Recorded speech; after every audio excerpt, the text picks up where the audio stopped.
నమస్తే, welcome to NH TV and Nationalist hub. నేను రఘునందన్. మన ప్రధాని నరేంద్ర మోదీ మనకు సంక్రాంతి కానుక ఇచ్చారు అనే చెప్పాలి. ముఖ్యంగా తెలుగు ప్రజలకు ఇది గర్వకారణంగా చెప్పుకోవాలి. ఇప్పటి వరకు కూడా లేని పసుపు బోర్డును ఏర్పాటు చేయడం జరుగుతోంది. సంక్రాంతి సందర్భంగా పసుపు బోర్డు ఏర్పాటు, అది కూడా మనకు ముఖ్యంగా నిజామాబాద్ కేంద్రంగా, తెలంగాణలోని నిజామాబాద్ కేంద్రంగా ముఖ్య కార్యాలయం ఉంటుంది. జాతీయ స్థాయిలో ఈ పసుపు బోర్డు పనిచేస్తుంది. సో ఇది నిజంగా మనకు ఎంతో కాలంగా ఎదురు చూస్తున్న కళ ఈరోజు నెరవేరిందనే చెప్పాలి. సో సంక్రాంతి సందర్భంగా ప్రధాని మోదీ పసుపు బోర్డును ప్రారంభించడం అనేది ముఖ్యంగా మన తెలుగు ప్రజలకు గర్వకారణం అనే చెప్పాలి. రైట్, మనం ఈరోజు ఈ పసుపు బోర్డుకి సంబంధించి ఈ కార్యాలయ ఏర్పాటు, అంటే బోర్డు ఏర్పాటు, ముఖ్యంగా నిజామాబాద్ కేంద్రంగా కార్యాలయం ఏర్పాటు, వీటన్నింటి గురించి మాట్లాడుకుందాం. దీని వెనక ఎవరి కృషి ఉంది, ఎన్నో కళ్ళు ఎదురు చూశాయి ఈ బోర్డు కోసం. మరి ఈ ఎదురు చూపులకు పూర్తిగా న్యాయం జరిగిందనే చెప్పాలి. ముఖ్యంగా పసుపు పండించే రైతులు ఎన్నో కళ్ళతోటి ఎదురు చూశారు, 1000 కళ్ళతో ఎదురు చూసామంటారు కదా, ఆ విధంగా. సో ఈరోజు ఆ కళ నెరవేరిందనే చెప్పాలి. ఏదేమైనా మనకు ఇది నిజంగా ఒక సంతోషకరమైన సంక్రాంతి అనే చెప్పాలి. రైట్, దీని వెనుక ఎలాంటి కృషి ఉంది, అండ్ దీనివల్ల భవిష్యత్తు కూడా ఎలా ఉండబోతోంది, ఇవన్నీ కూడా మనం మాట్లాడదాం. మనతో పాటు రాజేష్ కుమార్ గారు ఉన్నారు, రాజకీయ సామాజిక విశ్లేషకులు. రాజేష్ కుమార్ గారు నమస్తే అండి, వెల్కమ్ టు నేషనలిస్ట్ హబ్. నమస్తే అండి సార్. నిజంగా ఈరోజు ఒక గొప్ప వార్తనే ఇది. మనం ఈ వీడియోలో దాన్ని అనలైజ్ చేస్తూ ఉన్నాం. పసుపు బోర్డు ఏర్పాటు అనేది ఎంతోమంది ఎంతో కాలంగా ఎదురు చూస్తున్న కళ నెరవేరిందనే చెప్పాలి. ఈరోజు పసుపు బోర్డు ఏర్పాటు, అది కూడా ముఖ్య కార్యాలయం నిజామాబాద్లో ఏర్పాటు చేయడం మనకు గర్వకారణం అనే చెప్పాలి. ముఖ్యంగా మన రైతుల కళ్ళల్లో ఇది ఆనందం. సో దీన్ని ఎలా అనలైజ్ చేస్తారు ఈ విషయాన్ని? మొదటగా ఎన్హెచ్ టీవీ ఆడియన్స్ అందరికీ కూడా, ప్రేక్షకులందరికీ కూడా సంక్రాంతి, భోగి, కనుమ శుభాకాంక్షలు. మీకు కూడా సార్. ఇది మనకు పెద్ద అచీవ్మెంట్ కిందకే చెప్పాలి. ఎందుకంటే ఆల్రెడీ తెలంగాణలో మనం చూస్తే కనుక నేషనల్ ఆయిల్ సీడ్ రీసెర్చ్, తర్వాత national rice research centre, millet research centre, rail and agriculture క్రీడా అని, తర్వాత ఇంతకు ముందే మనకు 2-3 ఏళ్ల క్రితమే ఈ స్పైస్ బోర్డ్ రీజనల్ సెంటర్, ఇవన్నీ కూడా ఇక్కడ పెట్టుకో. దీంతో పాటు ఇంకా చాలా అగ్రికల్చర్ సంబంధించిన చాలా రీసెర్చ్ సెంటర్స్ కి హైదరాబాద్ ఒక పెద్ద హబ్ లాగా ఉంది. ఇప్పుడు మనం యూనివర్సిటీ చూస్తే, అగ్రికల్చర్ యూనివర్సిటీ హైదరాబాద్ లోని అగ్రికల్చర్ యూనివర్సిటీ చుట్టుముట్టు మనకి అగ్రికల్చర్ సంబంధించిన అనేక జాతీయ రీసెర్చ్ సెంటర్స్ కానివ్వండి, జాతీయ బోర్డ్స్ కానివ్వండి, చాలా ఉన్నాయి. దాంతో పాటు ఇప్పుడు ఒక కలికి తురాయి లాంటి పసుపు బోర్డు కూడా మన తెలంగాణకు వచ్చింది. అది కూడా నిజామాబాద్కి వచ్చింది. నిజామాబాద్ ఎంపీ గారు ధర్మపురి అరవింద్ గారి కృషి ఎంతైనా ఉంది. ఆయన పట్టుబదలని విక్రమార్కుడిలాగా ఈ స్పైస్ బోర్డు కాదు వచ్చిన తర్వాత కూడా నాకు పసుపు బోర్డు కావాలి అని, మామూలుగా మోడీ అనగానే ఎవ్వరి మాట వినడు అన్న, అంటే స్ట్రిక్ట్ గా రూల్స్ ప్రకారం వెళ్లే మోడీ గారిని ఈయన కన్విన్స్ చేసి, ఇక్కడ అవసరాన్ని ఆయనకి తెలియచేసి, జాతీయ స్థాయిలో దీని అవసరాన్ని ఆయనకి ఎక్స్ప్లెయిన్ చేసి, మంత్రివర్గానికి ఎక్స్ప్లెయిన్ చేసి చాలా కష్టపడ్డారు. తెలంగాణ ప్రజలు, ముఖ్యంగా పసుపు రైతులు అందరూ కూడా అరవింద్ గారికి సంక్రాంతి పండుగగా శుభాకాంక్షలు ఇంకోసారి తెలియజేయాలి. ఆయనకి ఇంకోసారి రైతాంగం తరఫున మేము కూడా ధన్యవాదాలు తెలియజేస్తున్నాం. సో ముఖ్యంగా బాండ్ పేపర్ కూడా రాసి ఇవ్వడం అనేది ఇక్కడికే వస్తుంది, రావాలి. ఎలక్షన్లలో ఇది చేయటం చాలా మంది చేస్తున్నారండి, మనం చూసాం. అవును, హామీలు ఇవ్వడం. ఇప్పుడు మన ప్రస్తుత ప్రభుత్వం కూడా 6 హామీలు 12 హామీలు లిస్టు ఏమేమో ఇచ్చినారు. అందులో రెగ్యులర్ గా వచ్చే రైతు భరోసానే ఇప్పటి వరకు రాలేదు. ఒక పంట సీజన్ అయిపోయింది, ఒక కిస్తీ వెళ్ళిపోయింది. సో ఇది ఎలక్షన్ల కోసం చేసే గిమ్మిక్ లాగా కాకుండా దాన్ని కంటిన్యూస్ గా పర్సీవ్ చేసినారు ధర్మపురి అరవింద్ గారు. దానికి ఆయన పట్టుదలకి ఇంకోసారి కృతజ్ఞతలు తెలియజేయాలి. అండ్ ముఖ్యంగా బీజేపీ ప్రభుత్వం లేని రాష్ట్రం మనది.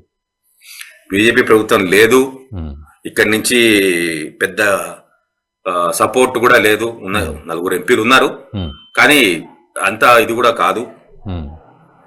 అంటే మిగతా స్టేట్స్ లో చూస్తే ఇప్పుడు ఆంధ్రప్రదేశ్ కానివ్వండి, ఇంకో దగ్గర కానివ్వండి, గవర్నమెంట్ నిలుపుతున్న మామూలంగానే అనుకునే రాష్ట్రాలు కూడా సంఖ్యాబలం కాదు. కాదు. యూపీ లాంటి రాష్ట్రాలు కాదు.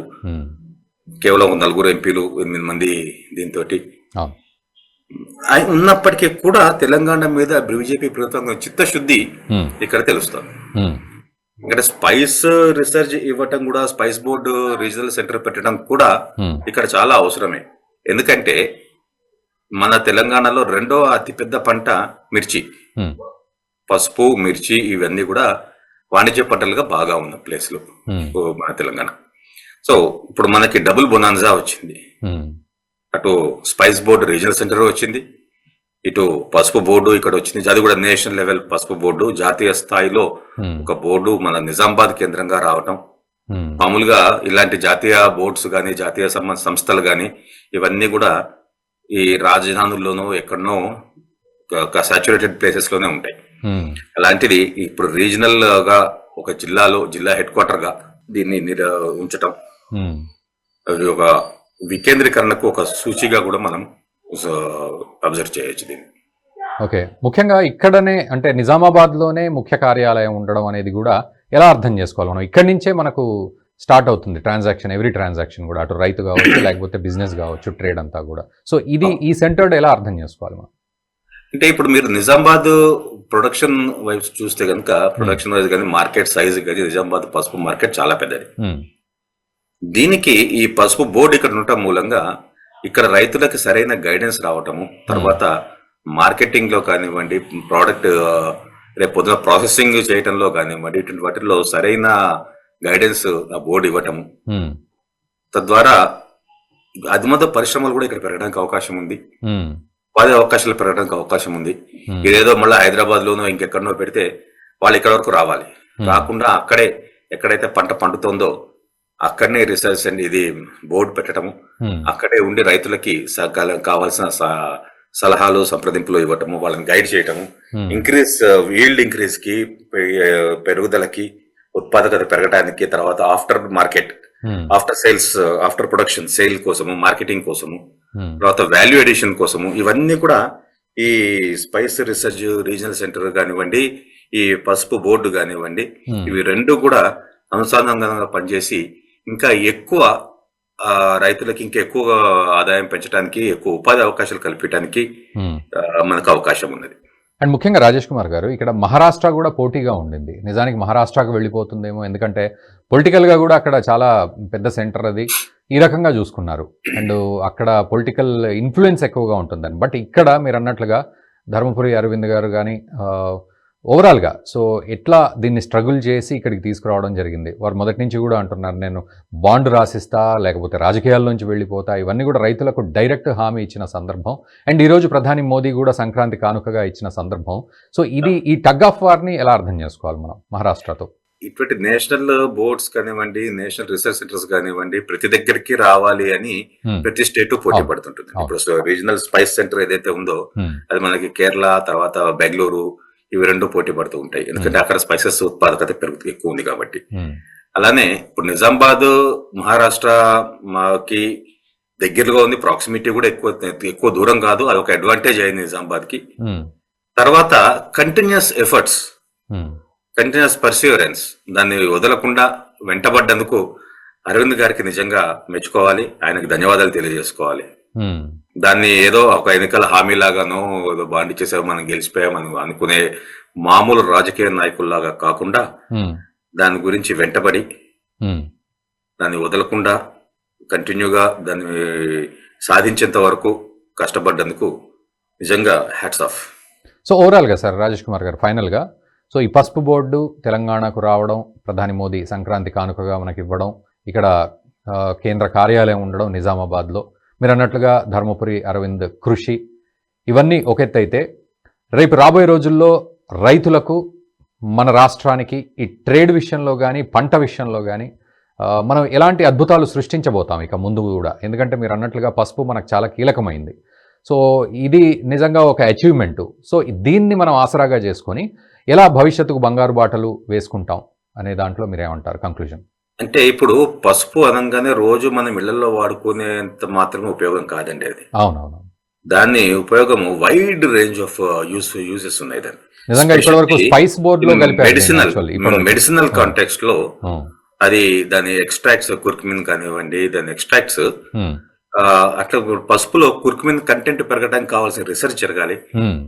అది ఎక్కడ అది ఎలా పెంచాలి దాని మీద ఈ స్పైస్ బోర్డు కానివ్వండి, ఈ టర్మరిక్ బోర్డు, పసుపు బోర్డు కానివ్వండి, ఈ రైతులకి సరైన సలహాలు సూచనలు అందించడం ద్వారా దాని కుర్కుమిన్ కంటెంట్ తర్వాత యావరేజ్ ఈల్డ్ ఇప్పుడు 6.5 టన్స్ ఏమో ఉన్నది, అది ఇంకా ఇంక్రీజ్ చేయడానికి ప్రయత్నం చేయటము.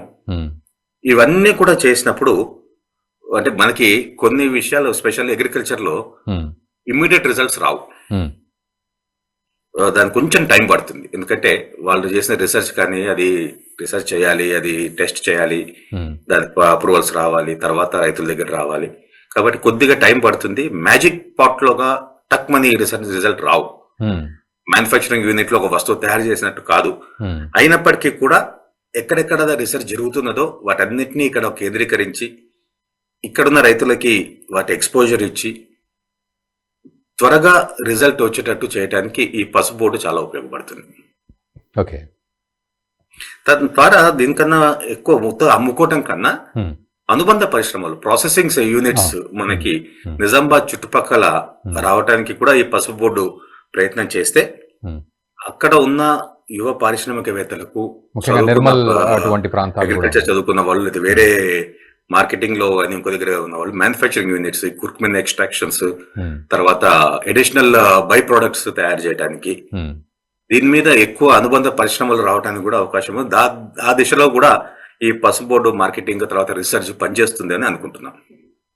వాళ్ళ మ్యాండేట్ లో ఉన్నది అది, బట్ దే షుడ్ యాక్చువల్లీ అది చేయగలగాలి. చేసినప్పుడే మనకి దాని ఇంపాక్ట్ 100% వస్తుంది. ఇప్పుడు మన కేంద్ర ప్రభుత్వం కానివ్వండి, వీళ్ళు కానీ అన్నదాతకే మనకి ఎక్కువ అన్నదాత సే ఊర్జాదాత అని ఇప్పుడు ఎట్లయితే ఇథనాల్ బ్లెండింగ్ చేస్తున్నారో అలానే బై ప్రొడక్ట్స్ పెంచి దాని ద్వారా వాళ్ళ ఇన్కమ్ పెంచడానికి కోసము చాలా ప్రయత్నాలు చేస్తారని అనుకుంటున్నాము, చేస్తున్నారు. అవి చాలా చోట్ల ఫలితాలు ఇస్తున్నాయి, సత్ఫలితాలను ఇస్తున్నాయి. మనం మిల్లెట్ ఇయర్ చూసాము. మనం మిల్లెట్ ఇక్కడ మిల్లెట్ హబ్ ద్వారా వాళ్ళ దాదాపుగా ఒక వండర్ఫుల్ బై ప్రొడక్ట్స్ తయారు చేశారు, wonderful products, value edition products తయారు చేశారు. వాటిని దేశవ్యాప్తంగా మార్కెటింగ్ చేయగలుగుతున్నారు అక్కడ ఇన్క్యుబేషన్ సెంటర్ లో.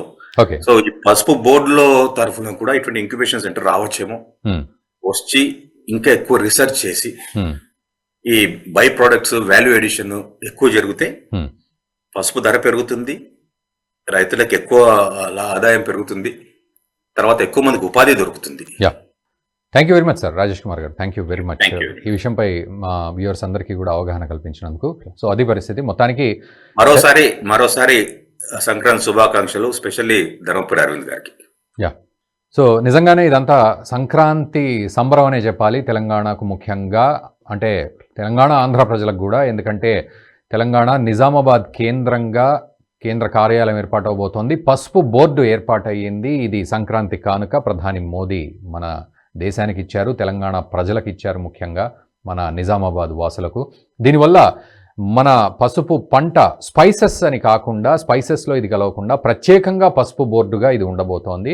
ఎందుకంటే పసుపుకు మన దేశంలో, మన సంప్రదాయంలో కావచ్చు, మన చరిత్రలో కావచ్చు చాలా పెద్ద కీలకమైన స్థానం ఉంది పసుపుకు, అత్యంత పవిత్రమైనది. సో అటువంటి పసుపుకు ఒక బోర్డును ఏర్పాటు చేయడం అనేది నిజంగా రైతులు ఎప్పటి నుంచో కోరుతూ ఉన్నారు. ఈరోజు ఆ కళ నిజమైందనే చెప్పాలి. సో ఈ కళ నిజం అవ్వడంతో పాటు మన భవిష్యత్తు కూడా మారబోతోంది, ముఖ్యంగా పసుపు రైతుల భవిష్యత్తు. ఎందుకంటే ఈ పసుపును పండించడం విషయంలో ఇప్పటి వరకు కూడా కొంత గందరగోళం ఉన్నప్పటికీ ఈరోజు రైతులు చాలా కాన్ఫిడెంట్గా పండించవచ్చు. ముఖ్యంగా మన నిజామాబాద్ కేంద్రంగా, ముఖ్యంగా ఈ చుట్టుపక్కల నిర్మల్, కామారెడ్డి, జగిత్యాల లాంటి ప్రదేశాల్లో కూడా ప్రాసెసింగ్ యూనిట్లు, ఈ పసుపును శుద్ధి చేసే యూనిట్లు, బై ప్రోడక్ట్ యూనిట్స్ కూడా బాగా పెరుగుతాయి. దీనివల్ల పసుపు రాబడిని మనము ఇక్కడ బ్యాలెన్స్ చేస్తూ మనం ఎక్స్పోర్ట్ కూడా చేయగలుగుతాం. జక్రాన్పల్లిలో ఎయిర్పోర్టును పూర్తిగా డెవలప్ చేసే పరిస్థితి కనబడుతోంది ఈ పసుపును ఎక్స్పోర్ట్స్ చేసే విధంగా కూడా. సో ఈ రకంగా ఇన్ఫ్రాస్ట్రక్చర్ డెవలప్మెంట్ కూడా కనబడుతుంది. ఏ రకంగా చూసినా ఇది మనకు నిజంగా గర్వకారణం అనే చెప్పాలి. ఎంతో కాలంగా ఎదురు చూస్తున్న విషయం. వారు అన్నట్లుగా ధర్మపురి అరవింద్ యొక్క సంకల్పమే ఈరోజు మనకు ఇది సాధించి పెట్టిందనే చెప్పాలి. ప్రధాని మోదీ యొక్క ఆశీస్సులు మన రాష్ట్రంపై ఉన్నాయి. ముఖ్యంగా పసుపు బోర్డు విషయంలో అవి తేటతెల్లమయ్యాయి అని కూడా మనం చెప్పొచ్చు. ఎందుకంటే చాలా ఛాలెంజెస్ ఉంటాయి. ఇక్కడ భారతీయ జనతా పార్టీ ప్రభుత్వం లేనప్పటికీ కూడా అది గ్రాంట్ చేయడం అనేది కూడా మనం ఇక్కడ ఆలోచించాల్సిన విషయం. బట్ ఏదేమైనప్పటికీ మొత్తానికి ఇది ఒక శుభవార్త అనే చెప్పాలి. దీని మీద మీరు కూడా కామెంట్ చేయండి అండ్ ఈ వీడియోని ముఖ్యంగా మీ బంధుమిత్రులకు కూడా షేర్ చేయండి. అండ్ ఇప్పటివరకు మా ఛానల్ సబ్స్క్రైబ్ చేసుకోకపోతే సబ్స్క్రైబ్ కూడా చేసుకోండి. Thank you very much. ఈ వీడియో మీకు నచ్చినట్టయితే లైక్ చేయండి, 10 మందికి షేర్ చేయండి. అలాగే కామెంట్ల రూపంలో మీ అభిప్రాయాలను మాతో పంచుకోండి. Nationalist hub group of channels ను సబ్స్క్రైబ్ చేసుకుని తెలుగునాట జాతీయవాద జర్నలిజాన్ని ప్రోత్సహించండి. ఈ వీడియో కింద ఉన్న బెల్ ఐకాన్ పై క్లిక్ చేయడం మర్చిపోవద్దు.